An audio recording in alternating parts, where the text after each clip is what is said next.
다 같이 하나님의 말씀 보시겠습니다. 에스겔 37장 에스겔 37장 1절에서 14절 말씀까지 한 절 한 절 교독하시겠습니다. 여호와께서 권능으로 내게 임재하시고 그의 영으로 나를 데리고 가서 골짜기 가운데 두셨는데 거기 뼈가 가득하더라.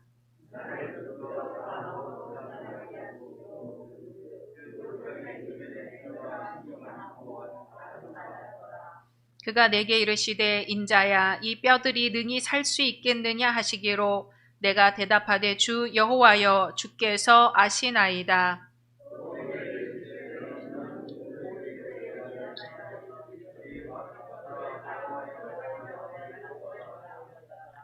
주 여호와께서 이 뼈들에게 이같이 말씀하시기를 내가 생기를 너희에게 들어가게 하리니 너희가 살아나리라.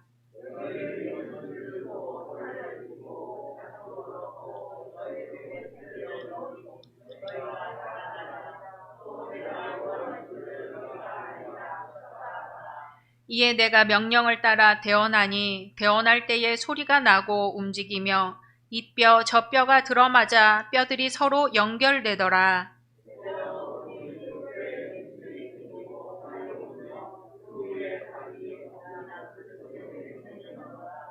또 내게 이르시되 인자야 너는 생기를 향하여 대언하라. 생기에게 대언하여 이르기를 주 여호와께서 이같이 말씀하시기를 생기야 사방에서부터 와서 이 죽음을 당한 자에게 붙어서 불어서 살아나게 하라 하셨다 하라.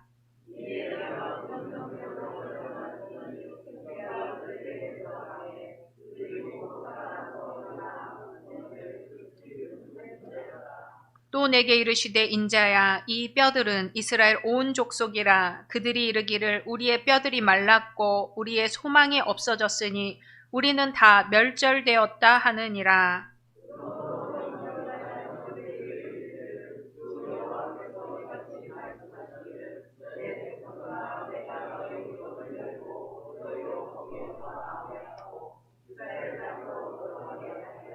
내 백성들아 내가 너희 무덤을 열고 너희로 거기에서 나오게 한즉 너희는 내가 여호와인 줄을 알리라. 내가 또 내 영을 너희 속에 두어 너희가 살아나게 하고 내가 또 너희를 너희 고국 땅에 두리니 나 여호와가 이 일을 말하고 이룬 줄을 너희가 알리라. 여호와의 말씀이니라. 아멘. 고린도전서 14장 12절 말씀입니다. 고린도전서 14장 12절 말씀 한 목소리로 봉독하겠습니다. 그러므로 너희도 영적인 것을 사모하는 자인즉 교회의 덕을 세우기 위하여 그것이 풍성하기를 구하라. 아멘. 마태복음 16장 18절 말씀입니다. 한 목소리로 봉독하겠습니다. 또 내가 내게 이르노니 너는 베드로라. 내가 이 반석 위에 내 교회를 세우리니 음부의 권세가 이기지 못하리라. 아멘. 오늘 함께 예배 드리시는 모든 성도님들을 주님의 이름으로 환영하고 축복합니다. 우리 사도행전교회의 핵심 가치 함께 선포하겠습니다. 오직 예수, 오직 복음, 오직 교회, 오직 하나님의 나라. 아멘. 올해 받으신 약속의 말씀 함께 암송하겠습니다. 시편 52편 8절 말씀.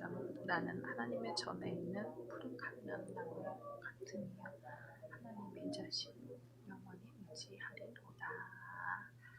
아멘. 말씀대로 이루어 주실 줄로 믿습니다. 아멘. 3년을 우울증으로 고생하던 청년이 있었습니다. 그는 지독하게 가난했습니다. 한때 기름때 찌든 작업복을 입고 기계를 고치는 공돌이로 살았습니다. 한때는 리어커를 끌고 다니며 사과를 팔았고 다시 산동네 판잣집을 돌아다니며 양말을 팔기도 했습니다. 이 청년에게 소박한 꿈이 있었습니다. 처음에는 화가가 되고 싶었어요. 그러나 아무도 이 청년의 그림을 사주는 사람은 없었습니다. 도남동 여자중학교와 마로니에 공원과 정독 도서관 앞에서 그림을 펼쳐놓고 팔았지만 아무도 그의 그림에 관심을 가져주는 이는 없었습니다. 하지만 낙심하지 않았습니다. 다시 그림 다음으로 좋아하는 글을 쓰기 시작했습니다. 풀무 야학원에서 학생들을 가르치며 7년이나 걸쳐서 글을 썼습니다. 만약 책이 출간되면 절반은 가정을 돕고 절반은 가난한 이웃들에게 선한 도움을 주고 싶다고 생각했지요. 원고 뭉치를 들고 이 출판사 저 출판사를 다녔지만 출판해 주겠다는 출판사는 없었습니다. 5번이나 거절을 당했지만 낙심하지 않았습니다. 이 청년이 낙심하지 않은 유일한 이유는 하나님을 믿었기 때문이라고 적고 있습니다. 그랬던 이 청년이 6번째 찾아간 출판사에서 그의 글을 출간하기로 결정을 했습니다. 이렇게 해서 수많은 독자들을 울린 우리 시대 마음 따뜻한 사람들의 최고 베스트셀러 연탄길이 출간되었습니다. 그의 책 연탄길에는 이 청년이 그린 그림 31컷이 실려 있습니다. 졸지에 이 청년은 베스트셀러 작가가 되고 화가도 되었습니다. 이어서 출간된 행복한 고물상, 곰보빵 모두 베스트셀러가 되었습니다. 작가 이철한 씨의 이야기입니다. 그는 어려운 환경에도 낙심하지 않은 이유를 곰보빵에서 고백하고 있습니다. 기름때 찌든 작업복을 입고 있을 때도 나는 프란츠 카프카를 읽고 있었다. 아무도 사가지 않는 그림 옆에 서서 고개를 들 수 없을 때도 나는 알베르 까뮈를 읽고 있었다. 도스토예프스키와 말라르메, 스타니슬라프스키와 헤르만 헤세가 있어 나는 절망하지 않았다. 하나님이 계셨기에 나는 절망하지 않았다. 그의 책 곰보빵의 마지막 문단은 고백으로 끝나고 있습니다. 사람을 꿈꾸게 하는 건 기쁨이 아니었다. 아픔이었다. 나는 지금 글을 쓰며 살아가고 있다. 평화롭고 행복하다. 아름다움의 원래 모습은 아픔이었다. 꿈꾸는 사람은 절망하지 않습니다. 하나님을 가슴에 품은 사람은 낙심하지 않습니다. 날마다 샘솟는 희망이 있기 때문입니다. 어제 비록 실패했다 하여도 자고 나면 새로운 날이 시작되고 새로운 날에는 새 일이 기다리고 있기 때문입니다. 아름다움의 원래 모습은 아픔이었다는 작가의 말이 마음에 와 닿습니다. 그래서 오늘 말씀 제목이 아름다움의 원래 모습은 아픔입니다. 성전 보수공사가 어제로 끝이 났습니다. 작년에 양 목사님 계실 적에 천정 공사를 하는 것으로 시작해서 올해 연초 1월에 또 양 목사님과 함께 공동의회에서 계획했던 공사가 어제까지 이어져 끝이 났습니다. 블라인드 몇 개가 안 맞아서 그것만 남고 다 끝이 났습니다. 제가 비가 새는 현장을 직접 보지는 못했지만 비가 올 때마다 양동이를 들고 물을 퍼내고 하셨다고 들었습니다. 천정공사를 끝내고 장마 기간을 보내는데 물길 따라 물이 졸졸졸 흐르는 것이 얼마나 감사하던지요. 여름철마다 항상 내리는 비지만 때에 따라 항상 내리는 비지만 비가 건물 안으로 들어오지 않고 물길 따라 흘러가는 것이 그렇게 감사할 수가 없었습니다. 물길을 만들고 물길을 틀고 그 방향을 잡기 위해 여러분이 머리를 맞대고 고민하고 생각에 생각을 거듭했습니다.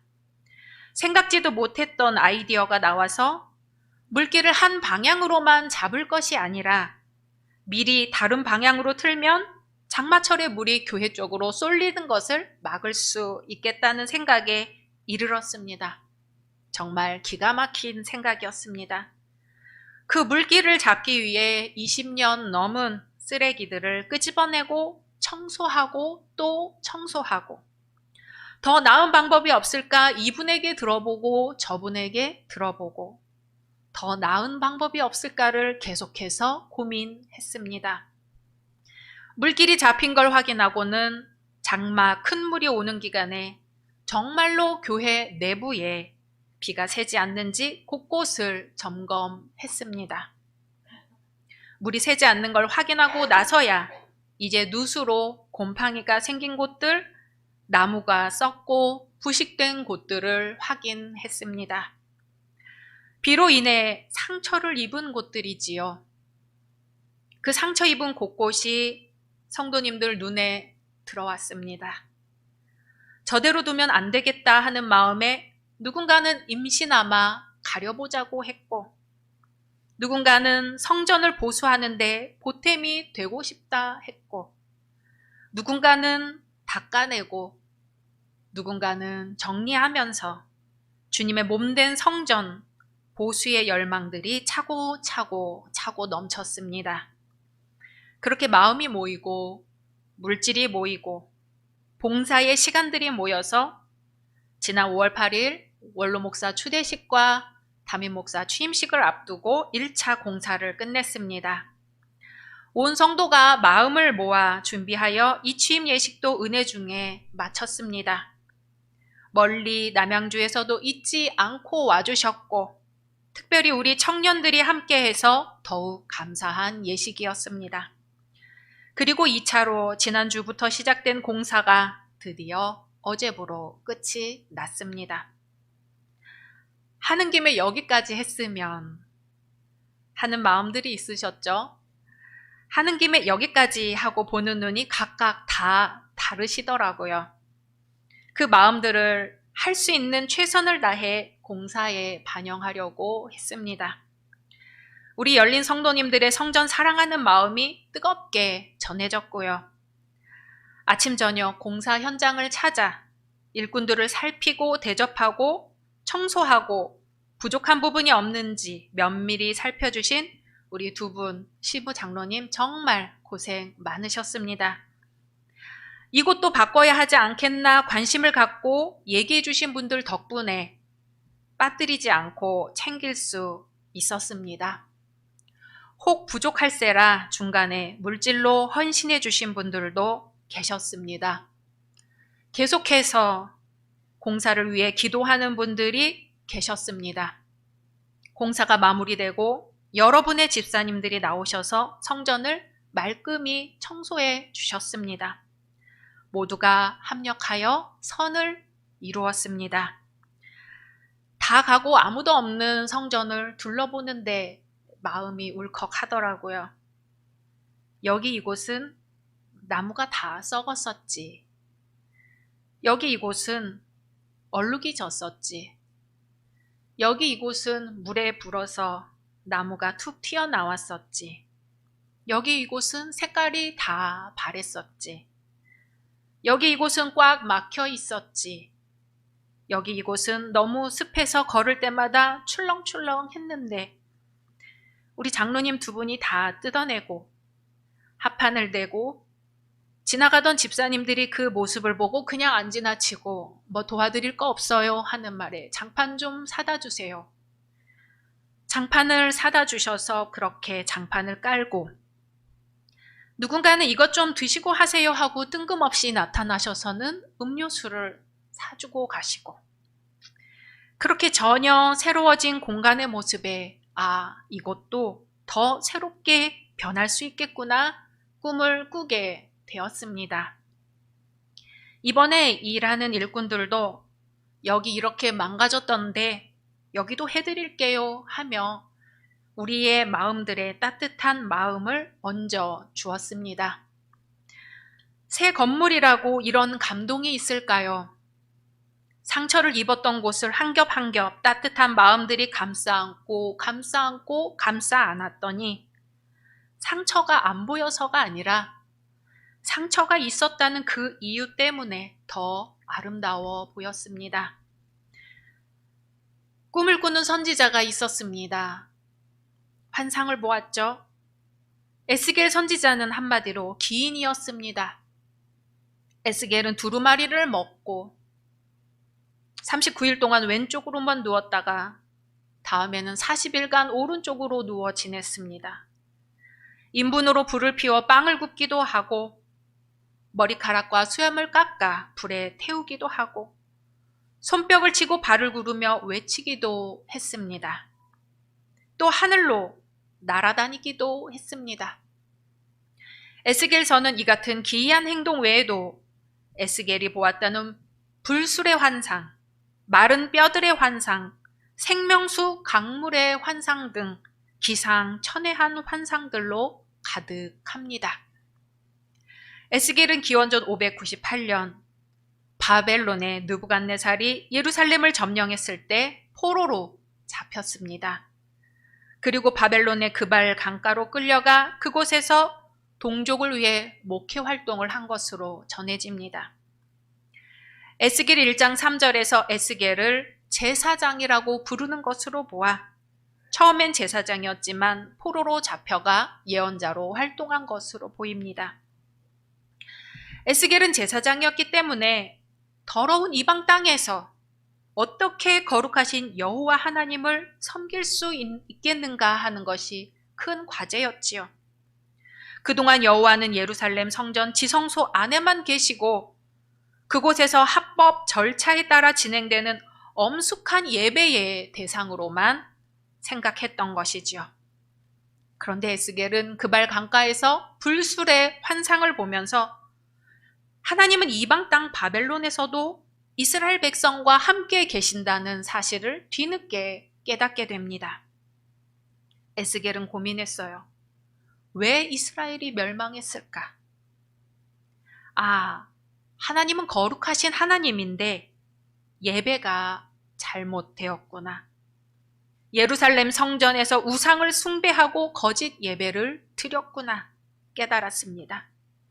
하나님의 거룩성과 우상 숭배는 서로 배치되는 것이지요. 결국 하나님의 영광은 성전을 떠나고 하나님의 진노가 예루살렘 위에 떨어질 수밖에 없었구나. 주님의 성전에서 주님이 받으시는 예배를 드린다는 게 뭘까 지난 날을 돌아보았습니다. 이러한 에스겔에게 하나님이 환상을 보여주셨습니다. 바로 마른 뼈들의 환상입니다. 환상 중에 하나님께서 에스겔을 마른 뼈가 가득 찬 골짜기로 데려가셨습니다. 뼈가 심이 많고 아주 말랐어요. 하나님이 물으십니다. 인자야, 이 뼈들이 능히 살 수 있겠느냐? 에스겔은 대답합니다. 주 여호와여, 주께서 아시나이다. 주님은 에스겔의 이 마른 뼈들에게 대언하라고 말하십니다. 너희 마른 뼈들아, 여호와의 말씀을 들을지어다. 내가 생기를 너희에게 들어가게 하리니 너희가 살아나리라. 너희 위에 힘줄을 두고 살을 입히고 가죽으로 덮고 너희 속에 생기를 넣으리니 너희가 살아나리라. 내가 여호와인 줄 너희가 알리라. 에스겔이 하나님의 말씀을 대언할 때에 무슨 일이 일어나는지 함께 볼까요? 에스겔 37장 7절에서 8절 같이 있습니다. 시작. 이에 내가 명령을 따라 대언하니 대언할 때에 소리가 나고 움직이며 이 뼈 저 뼈가 들어맞아 뼈들이 서로 연결되더라. 내가 또 보니 그 뼈에 힘줄이 생기고 살이 오르며 그 위에 가죽이 덮이나 그 속에 생기는 없더라. 아멘. 주님께서 말씀하십니다. 생기야, 사방에서부터 와서 이 죽음을 당한 자에게 불어서 살아나게 하라. 아멘. 또 무슨 일이 일어나는지 보실까요? 37장 10절입니다. 시작. 이에 내가 그 명령대로 대언하였더니 생기가 그들에게 들어가매 그들이 곧 살아나서 일어나 서는데 극히 큰 군대더라. 아멘. 이 뼈들은 누구일까요? 주님이 말씀하십니다. 11절 읽습니다. 또 내게 이르시되 인자야 이 뼈들은 이스라엘 온 족속이라. 그들이 이르기를 우리의 뼈들이 말랐고 우리의 소망이 없어졌으니 우리는 다 멸절되었다 하느니라. 아멘. 나라가 망했어요. 나라가 망한 백성들에게 무슨 소망이 있겠어요? 그런데 주님은 말씀하십니다. 12절 읽습니다. 그러므로 너는 대언하여 그들에게 이르기를 주 여호와께서 이같이 말씀하시기를 내 백성들아 내가 너희 무덤을 열고 너희로 거기에서 나오게 하고 이스라엘 땅으로 들어가게 하리라. 아멘.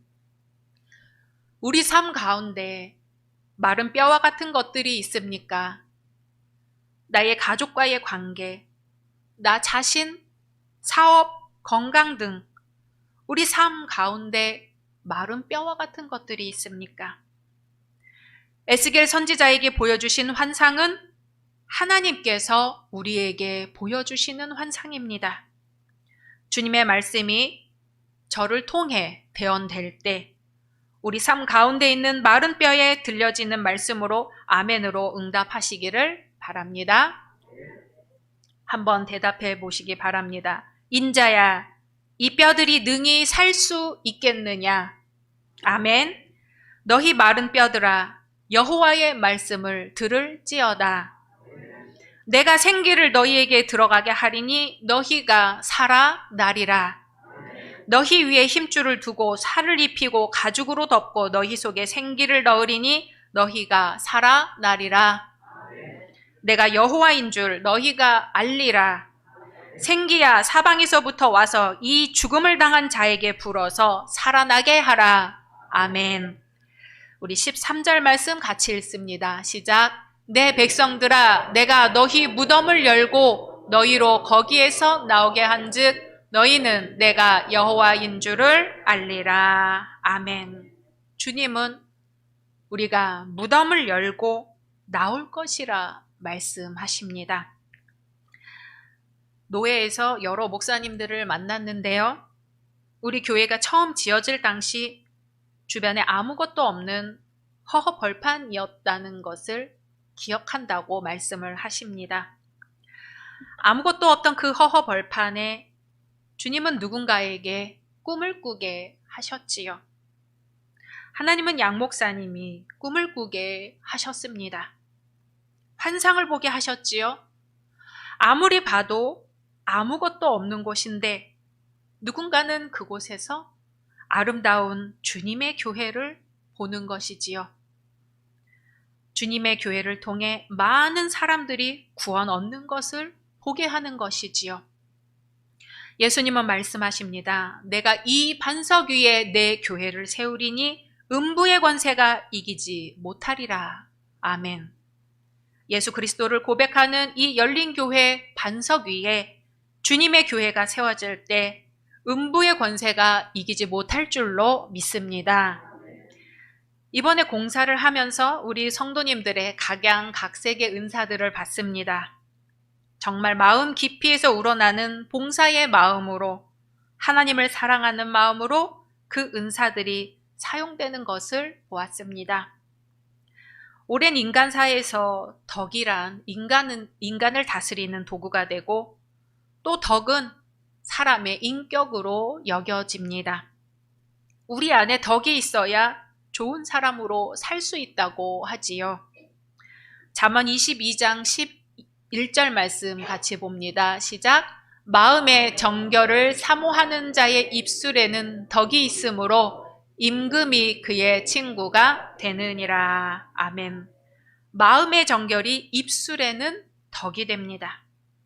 마음이 청결한 자는 하나님을 본다는데 곧 하나님의 친구가 되는 것이죠. 하나님의 친구가 된다는데 임금의 친구에 비하겠습니까? 고린도전서 14장 12절 같이 읽습니다. 그러므로 너희도 영적인 것을 사모하는 자인즉 교회의 덕을 세우기 위하여 그것이 풍성하기를 구하라. 아멘. 여기서 그것은 은사입니다. 덕을 세우다라는 말은 헬라어로 오이코도멘, 명사형은 오이코도메, 집이나 권속을 뜻하는 오이코스와 짓다라는 의미의 데모의 합성어입니다. 집이나 어떤 영적 건물을 세우는 것이 덕을 세운다는 뜻입니다. 공동체가 덕이 있다는 것은 공동체가 생명이 있다는 것입니다. 사랑, 용서, 섬김 등의 덕을 세우는 것이 진정한 의미에서 성전을 건축하는 것입니다. 교회를 든든히 세우는 일이 뭔가요? 성도가 서로 사랑하고 용서하고 이해하고 섬기고 동참하여 모두가 덕을 세우는 일입니다. 초대교회는 참 좋은 교회라고 하지요. 왜 좋은 교회였을까요? 건물 때문일까요? 아니면 좋은 도구가 있었기 때문일까요? 아닙니다. 성도의 덕이 있었기 때문입니다. 그들이 떡을 떼고 교제하고 사랑하고 함께 울고 함께 웃고 함께 죽고 함께 살았습니다. 그때 성도들은 덕이 넘쳤습니다. 그들은 서로 덕을 세웠습니다.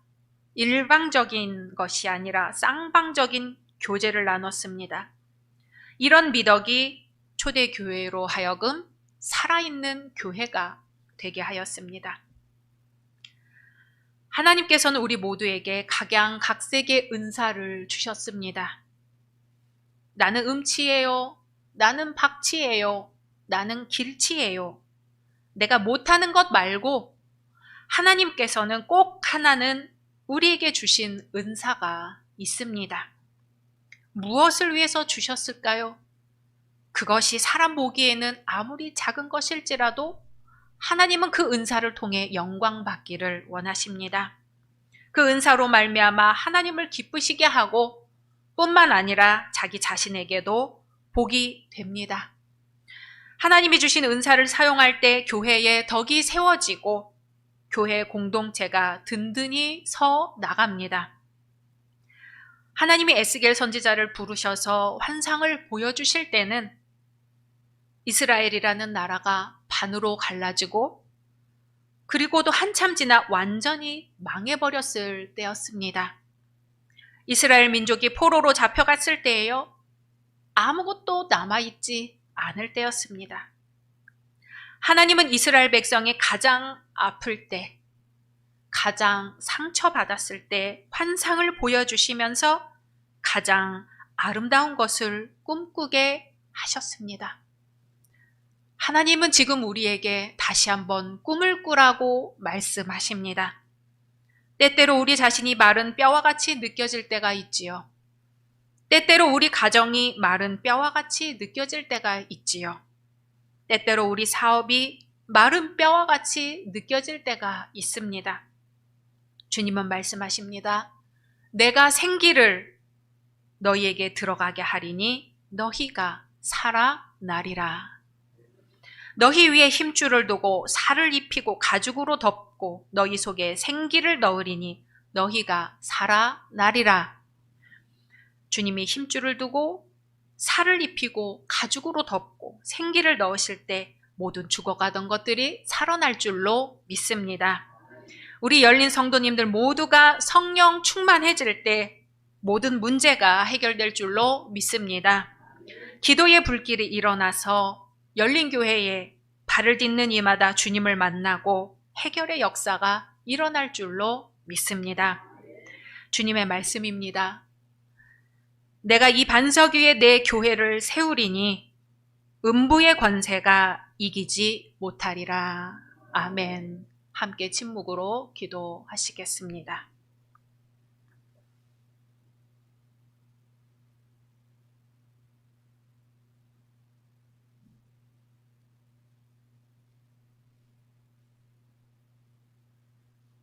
주님, 저희에게 새 힘을 허락하여 주옵소서. 저희에게 능력을 부어 주옵소서.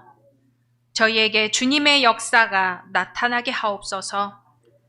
저희에게 주신 각양각색의 은사가 주님의 몸된 교회를 위해 쓰여질 때 주님의 영광이 나타나고 교회의 덕이 세워지며 이웃의 기쁨이 넘치게 하옵소서. 예수님의 이름으로 기도드립니다. 아멘.